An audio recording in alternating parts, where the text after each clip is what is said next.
Okay, engineers report. Hi, good evening. I just want to touch on a few things in the report.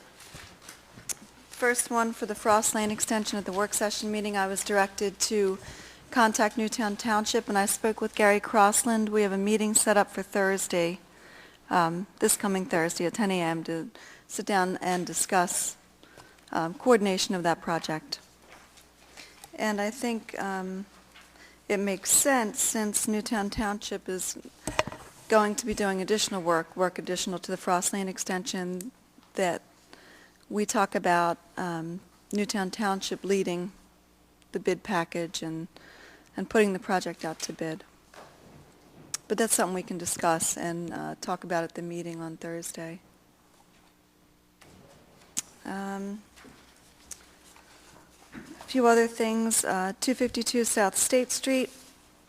I was directed at the work session meeting last week to go out and meet with Mr. Gusty at his property to see about the basement flooding that's been occurring out there. So I went out Friday, met Mr. Gusty, observed the flooding in the basement. It indeed is pumping up from the basement floor. He's pumping it out regularly, and it's constantly filling up.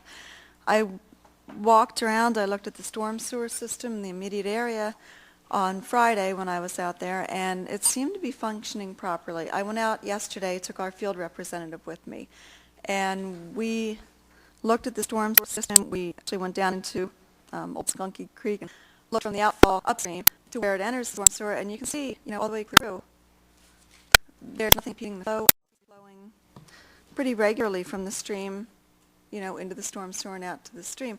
We did notice that a pipe joint, the last joint before it discharges back into the stream on the property adjacent to his property, there is a joint that's opened in the pipe, so I'll contact PennDOT and speak to them about that. But my initial feeling is that it's not from that. I emailed Mr. Gusty and asked him and recommended, if he hasn't, to maybe have the water tested for presence of chlorine, to see if maybe there's a break in the water service line from the water main in the road to his building, because he said it's the water's clear, it's cold, it's constant.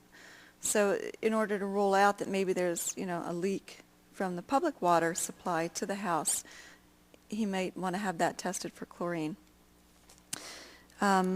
Otherwise, he may want to speak with a geologist and a specialist on groundwater or underwater springs if it turns out that it's not from the public water supply.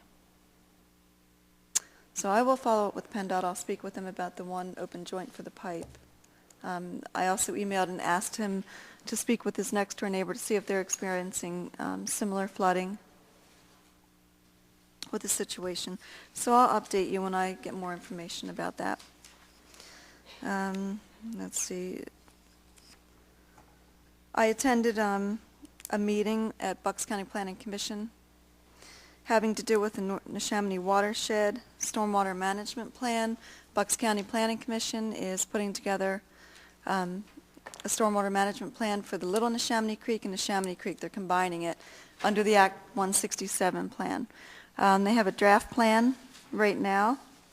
They're looking to have that hopefully approved by DEP by the end of June. And once that's approved by DEP, municipalities that are within that watershed are required to adopt a new ordinance, stormwater management ordinance, or amend their ordinance in place to meet certain criteria.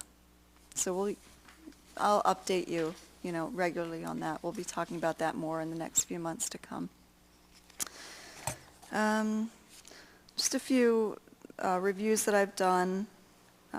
Certificate of occupancy I wrote about on Washington Avenue, stormwater management permit on Chancellor Street, some PICO gas service installations.